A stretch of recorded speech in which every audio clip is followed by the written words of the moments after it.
original shopping centre for the flats that when you came to live here you've got dry cleaners, coffee shop. Should we go down? No, we won't go into that. We'll walk around the gardens because we were noting yesterday that gardens were a very important part of life. You have a garden, loving your mother, whatever nation you're in, and caring for each other. And this is what dolphins generally do in their pods. Apparently, some of these lone dolphins that have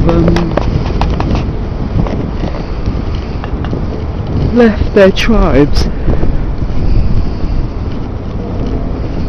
We're going to go in there in a bit and have a look at the Dolphin Square bar and restaurant. And there's a swimming pool in there with a golden dolphin. But all these in the gardens, little flats,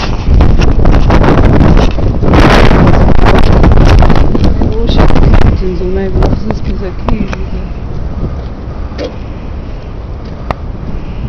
We might go in a minute to the foyer and see if there's a historian on the park today who could explain it a little bit, but I'm sure it's got a website. I'm sure if you're in London and you take a little walk to the Tate Gallery, here that's what I'd like to show you, is these gorgeous dolphin sculptures.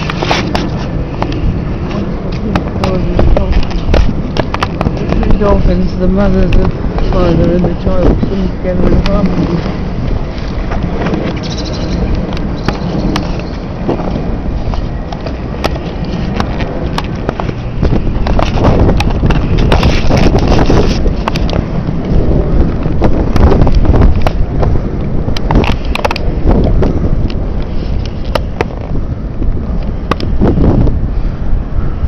You know, we're really hoping just to trigger your own imagination to take life as a pilgrim, a journey in the big garden, go off and study history, art, mythology, spirituality, mystical, wildlife, all the spiritual dreaming.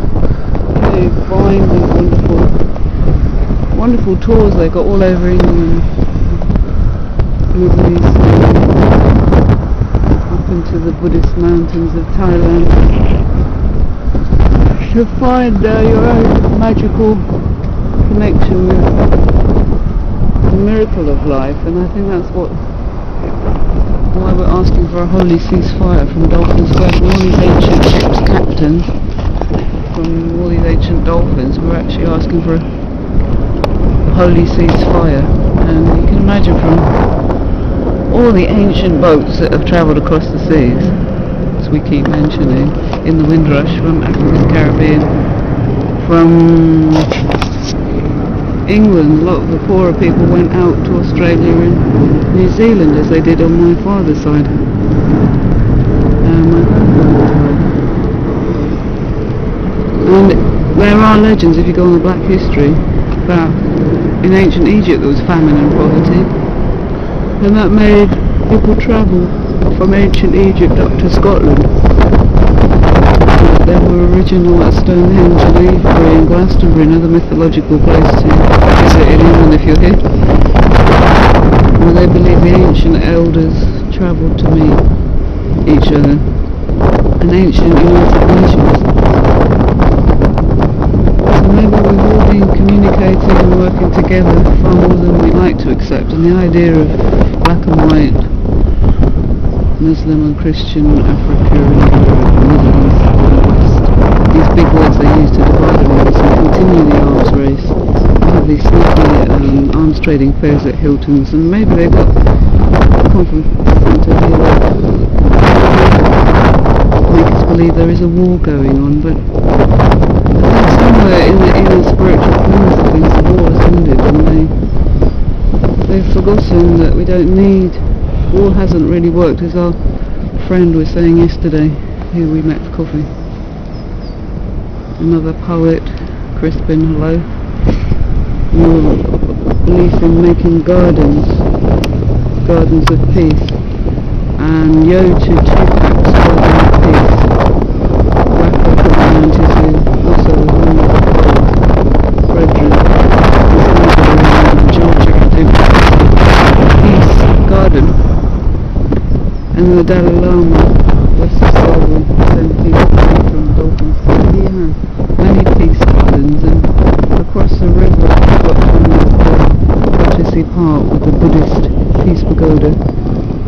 great person, Fuji Guruji, built 70 peace pagodas for world peace. If you look for these symbols, if you find in our architecture and parts, these symbols are there. And all these ships' captains' names, they were real people, they sold real ships. But the real story isn't a black history, it's not a white history, it's not a her story or his story, it's not a power struggle between nations, religions, or classes, or cults, or myths, or I'm better than you and you can hurt someone. And we do believe, we found out today, that the young man who died in Brixton, it was over an orange. And we've all got to calm down and sort it out, calm down and relax and tune in. So bless all these wonderful people who've lived here before and lived here again. And can you imagine, this is what's happening around the world now, so this is a message. I just want to contact one of my Australian friends. This is a 50 cents with a kangaroo in it. In tribal times they would be initiated to kangaroo dolphin dream time along the New South Wales and become whale dreamers, and I'd like all the people who feel that they're guiding the youth to have some sense. They said that 50 cents could make sense and sing some songs of sense, Oliver Oranges and money, so that the children and the grandchildren can have some wisdom and find something holy, as in holy, not whole. We punned on that yesterday, didn't we? Mm-hmm. Right, as we go on walking around the square,